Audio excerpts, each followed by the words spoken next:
तो मेरी मांग है सलमानी की कि ना रामचरितमानस पे पाबंदी लगेगी, ना गीता पे। कि गोस्वामी तुलसीदास जी अपनी सारी बातें अवधी भाषा में लिखे हैं और अवधी भाषा में ताड़ना का अर्थ होता है समझना।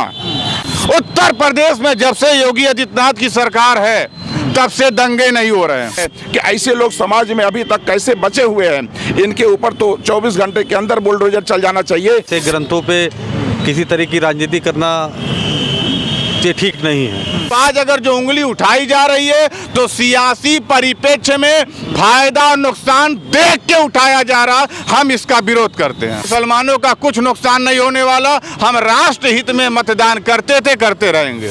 नमस्ते, पूर्वांचल लाइव देख रहे हैं आप। इस वक्त हम गोरखपुर में हैं और अभी यूपी समेत भारत के कई ऐसे राज्य हैं जहां पर रामचरितमानस को लेकर राजनीति गर्म हो चुकी है। आपको बताते चलें कि स्वामी प्रसाद मौर्य की टिप्पणी के बाद जगह जगह पर रामचरितमानस के प्रतियों को जलाया जा रहा है। समाजवादी पार्टी में उनका प्रमोशन हो गया है, कद बढ़ गया है। क्या नाम है आपका? शाकिर अली सलमानी, अध्यक्ष हिंदू मुस्लिम एकता कमेटी। खुश होंगे? नहीं, प्रतियों को जलाया जा रहा है। अब तो सपा जो है कि आपके लिए काम कर रही है, ऐसा प्रतीत होगा? नहीं, हम लोगों को ऐसा प्रतीत नहीं होता। हाँ, खुशी नहीं हो रही है? कोई खुशी नहीं। हाँ, इसलिए कि जिस तरह से भारत के अंदर रामचरितमानस के उस पंक्तियों के बारे में कहा गया है कि रामचरितमानस में से ढोल गंवार शूद्र पशु नारी ये सब ताड़न के अधिकारी वाले इस श्लोक पर इस पंक्तियों को प्रतिबंधित करने की मांग किया है स्वामी प्रसाद मौर्य ने। मेरा कहना है कि जब भाजपा में थे स्वामी प्रसाद मौर्य, उस समय क्यों नहीं कहा कि रामचरितमानस से ये पंक्तियां हटा दी जाए। जब मायावती की सरकार थी उसमें जब स्वामी प्रसाद मौर्य थे तो उस समय आपने क्यों नहीं कहा कि रामचरितमानस में ये जो पंक्तियां हैं ढोल गंवार शूद्र पशु नारी ये सब ताड़न के अधिकारी, ये लफ्ज जो है, ये शब्द जो है, इसका जो शाब्दिक अर्थ है वो शूद्रों के लिए अपमानित करने वाला है। उस समय स्वामी प्रसाद मौर्य को नहीं महसूस हुआ कि रामचरितमानस के अंदर जो पंक्तियां हैं उससे शूद्रों का या दलितों का या नारियों का अपमान हो रहा है। आज जब वो समाजवादी पार्टी में आए हैं तो रामचरितमानस पर प्रतिबंध लगाने की मांग कर रहे हैं। मैं समझता हूँ चुनाव करीब है, मैं समझता हूँ चुनाव को देखते हुए जो ये बयानबाजी हो रही है ये अच्छा नहीं है। भारत के अंदर संविधान के तहत चाहे वो गीता हो, चाहे वो कुरान पाक हो, चाहे वो गुरु ग्रंथ साहब हो, चाहे वो रामचरितमानस हो, किसी भी धार्मिक किताब के ऊपर या धर्म ग्रंथ के ऊपर किसी को अधिकार नहीं बनता कि वो कहे कि इस पे प्रतिबंध लगा दिया जाए, वो कहे कि इन श्लोकों को हटा दिया जाए। रामचरितमानस सिर्फ हिंदुओं का अकेला नहीं है, ये सनातन धर्म का रामचरितमानस है। तुलसीदास ने लिखा है। तो भारत के अंदर चाहे मुसलमान, चाहे सिख, चाहे हिंदू, चाहे दलित, चाहे शूद्र से कोई भी अगर जो रामचरितमानस जैसी धार्मिक ग्रंथ पर ये कहेगा कि उसे प्रतिबंध कर दो, कहेगा कि इसमें से ये पंक्तियां निकाल दो, तो मैं सलमानी हिंदू मुस्लिम एकता कमेटी अध्यक्ष और हमारे साथ डॉक्टर विनय पांडे जी हैं, हम लोग और तोता मैना मज़ार कमेटी के यहाँ पर अध्यक्ष हैं हमारे साथ सलीम बबलू साहब, हम तमाम लोग इसका विरोध करते हैं कि आप रामचरितमानस का अगर जो विरोध कर रहे हैं और कह रहे हैं रामचरितमानस पे प्रतिबंध लगे, तो हो सकता है कल आपका मन बढ़े, आप कहें गीता पे भी प्रतिबंध लगाओ, फिर आप कहें कुरान पे भी लगाओ, फिर आप कहें गुरु ग्रंथ साहिब पे लगाओ। तो मेरी मांग है सलमानी की कि ना रामचरितमानस पे पाबंदी लगेगी, ना गीता पे, ना कुरान पे। आपको रामचरितमानस के शाब्दिक अर्थ को समझना होगा, उसके भावार्थ को समझना होगा, उसके इंटेंशन को समझना होगा। ढोल गंवार शूद्र पशु नारी ये सब ताड़न के अधिकारी का जो माना है, ताड़न कहते हैं टाइट करने को। ढोल को जब टाइट करेंगे तो डम से आवाज होगी। अगर जो बहन बेटियां हैं उनको टाइट नहीं रखेंगे तो बदनामी का कारण बनेगा। इसी तरह से दुनिया का जो निजाम काम चल रहा है तो रामचरितमानस पे आज तक किसी ने उंगली नहीं उठाई। तो आज अगर जो उंगली उठाई जा रही है तो सियासी परिप्रेक्ष्य में फायदा और नुकसान देख के उठाया जा रहा, हम इसका विरोध करते हैं। 2024 नज़दीक है, एक तरफ इस रामचरितमानस के बयान के बाद उनको प्रमोशन मिल गया है, राष्ट्रीय महासचिव बना दिए गए हैं। 2024 में भी क्या समाजवादी पार्टी को प्रमोशन मिलने वाला है क्या?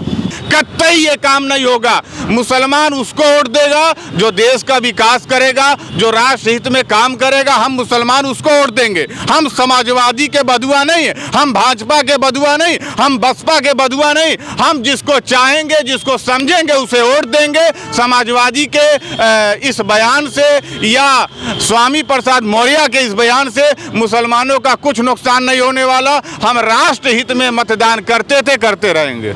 क्या नाम है सर आपका? मैं स्वामी डॉक्टर विनय, राष्ट्रीय प्रभारी विवेकानंद स्वामी सन। जिस तरीके से बयान आए हैं रामचरितमानस को लेकर के, प्रतियां जलाई जा रही हैं, क्या कहेंगे इस पर आप? देखिए, जो आज के परिवेश में जो कुछ भी हो रहा है उसके पीछे हमें दो ही मंशा दिखाई दे रही है। जो स्वामी प्रसाद मौर्य ने जो कार्य किया है वह निश्चित रूप से जितना घृणित कार्य है, इसके पीछे जो हमने सोचा है वह एक ही चीज़ है कि एन केन प्रकार हम सत्ता में कैसे आवें, हम डिवाइड एंड रूल को कैसे आगे बढ़ाएं, हम आपस में बांटेंगे और राज करेंगे। यह मंशा आज वहाँ पर हमको दिखाई दे रही है। और दूसरी बात हमको ये भी दिखाई दे रही है कि उनके पास जानकारी का भी बेहद अभाव है। अगर उन्हें जानकारी होती तो निश्चित रूप से यह बात वह नहीं कहते। और मुझे ये भी है कि अगर उन्हें जानकारी नहीं है तो तमाम सारे विद्वान देश में पड़े हुए हैं, उनसे पूछना चाहिए कि भाई यह जो श्री रामचरितमानस में लिखा है, ढोल गंवार शूद्र पशुनारी सकल ताड़ना के अधिकारी, तो इस बात को उन्हें जानकारी करना चाहिए और तब इस पर बयान करना चाहिए। लेकिन अगर मैं उनको बताना चाहूँगा और मैं चैनल के माध्यम से आपके समाज को भी बताना चाहता हूँ कि गोस्वामी तुलसीदास जी अपनी सारी बातें अवधी भाषा में लिखे हैं। और अवधी भाषा में ताड़ना का अर्थ होता है समझना। और अगर आप इसका अर्थ देखें तो जैसे ढोल है, अगर ढोल को बिना समझे आप बजाना शुरू करेंगे तो कोई सुर ताल नहीं निकलेगा। जैसे गंवार है, गंवार को बिना समझे बूझे आप कोई कार्य करने के लिए दे देंगे तो आपका नुकसान होगा। और पशु है, हम लोग गांव के रहने वाले हैं, अब शहर में आए तो गांव में भी हम लोग जब छोटे थे तो हमारे पिताजी बाबा जी अक्सर किसी जानवर के बारे में बताते थे कि उनका पगहा कैसे बांधना है, उनको कैसे खिलाना है। अगर जो इस बात को नहीं जानता था उस पशु से उसको नुकसान हो जाता था, वो पशु उस पर अटैक कर देता था। और जो नारी की बात है तो नारी के बारे में आप देखें, हमारे घर में कोई नारी आती है, अगर हम उसे बिना समझे बूझे उसके साथ व्यवहार करते हैं तो हर घर में कलह पैदा हो जाएगा। और जहाँ तक शूद्र की बात है तो शूद्र तो हमारे समाज का सबसे अगुआ व्यक्ति रहा है, सेवक रहा है, हम उसके सबसे ज़्यादा सम्मान देते हैं। उस सेवक के बारे में वो आपका सेवा करेगा और आप उसको हेट की दीवार से देखेंगे, नहीं समझेंगे तो वह भी आपसे दूर हो जाएगा। तो हमारे गोस्वामी तुलसीदास जी समाज को बांधने का प्रयास किए थे, समरसता पैदा करने का प्रयास किए थे। उसी रामचरितमानस में गोस्वामी तुलसीदास जी लिखते हैं कि भगवान राम सेवरी के घर जाते हैं और सेवरी भगवान राम के पास नहीं जाती है। वह इससे सिद्ध करते हैं कि गरीबों के घर बड़े लोगों को जाना चाहिए, छोटा आदमी कभी हो सकता है बड़े आदमी के घर न जा पावे। यह समरसता की बात गोस्वामी जी ने बार बार किया है। लेकिन इसके बाद यह जो कार्य हो रहे हैं वह देश के एकता और अखंडता को डिस्टर्ब करने के लिए हो रहे हैं। और मुझे बड़ा अफसोस हो रहा है कि ऐसे लोग समाज में अभी तक कैसे बचे हुए हैं। इनके ऊपर तो 24 घंटे के अंदर बुलडोजर चल जाना चाहिए, क्योंकि हम ये नहीं कह सकते कि उनके जानकारी नहीं है, और जानकारी नहीं है तो जानकारी लेने का प्रयास नहीं कर रहे हैं। निश्चित रूप से देश को बांटना चाहते हैं, देश की एकता और अखंडता को खंडित करना चाहते हैं, और ऐसे असामाजिक तत्वों को इस समाज में रहने का कोई अधिकार नहीं है। आप कह रहे हैं कि 24 घंटे में बुलडोजर चल जाना चाहिए, उधर समाजवादी पार्टी उनको प्रमोशन देकर के राष्ट्रीय महासचिव बना दी। देखिए भाई साहब, मैं समाजवादी पार्टी या किसी पार्टी की बात नहीं कर रहा हूं, मैं राष्ट्र की बात करता हूं। जो राष्ट्रीय हित में है, उस राष्ट्रीय हित के लिए अभी कोई भी असामाजिक तत्व, यही अभी देखिए कोई व्यक्ति अगर गंदा काम करता है तो सारी पब्लिक उस पर टूट पड़ती है। यद्यपि वो संविधान के खिलाफ है, लेकिन असामाजिक तत्वों को यह समाज कभी बर्दाश्त नहीं किया है। और यह जो व्यक्ति पूरा समाज में, पूरे देश में एकता और अखंडता को लिए खतरा पैदा कर दिया है, वह व्यक्ति अभी तक चैन से है। यह निश्चित रूप से एक हास्यास्पद विषय है, यह आश्चर्यजनक विषय है। निश्चित रूप से ये जो सलमानी साहब है या और भी यहाँ सारे लोग हैं, ये निश्चित रूप से हम सभी के तरफ से यह आह्वान करते हैं कि जो भी व्यक्ति इस तरह का सामाजिक कार्य कर रहा है, देश की एकता और अखंडता के लिए खतरा पैदा हो रहा है, उस व्यक्ति को इस समाज में रहने का कोई अधिकार नहीं है। हम उसकी भर्त्सना करते हैं। क्या नाम है आपका? मोहम्मद सलीम। सलीम साहब आगे आ जाइए। रामचरितमानस को लेकर के जगह जगह पर बवाल है, ओबीसी बैकवर्ड जो जाते हैं वो अब आगे चल के समर्थन दे रही हैं, क्या कहेंगे इस पर? ये एक हिसाब से राजनीति का एक हिस्सा है, और ऐसे पवित्र ग्रंथ कह लिया जाए या किताब कह लिया जाए, ऐसे ग्रंथों पे किसी तरह की राजनीति करना ये ठीक नहीं है। मैं तो एक आम पब्लिक हूँ, मतलब ये ठीक नहीं है। मुसलमान होने के नाते ये भी कहना चाहता हूँ, किसी भी धर्म का ग्रंथ हो, उसके खिलाफ किसी भी प्रकार की कोई भी अभद्र टिप्पणी या उस पर कुछ करना ये ठीक नहीं है, ये उचित नहीं है। अखिलेश यादव तो कहते हैं कि हमने मुस्लिमों के लिए बहुत कुछ किया, नौकरी दी, पढ़ाया लिखाया।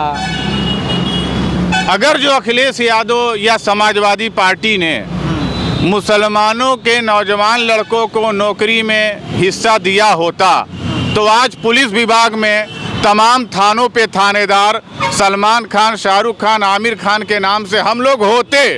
मगर हमारा कहीं पुलिस विभाग में, हमारा कहीं थानों में, हमारा कहीं एसएसपी ऑफिस में, हमारा कहीं डीएम ऑफिस में मुसलमानों का ना के बराबर प्रतिनिधित्व है। समाजवादी पार्टी इतने दिनों से उत्तर प्रदेश में हुकूमत करती रही, आखिर क्या वजह है पुलिस विभाग के थानों पे मुसलमानों की नियुक्ति नहीं कर पाई?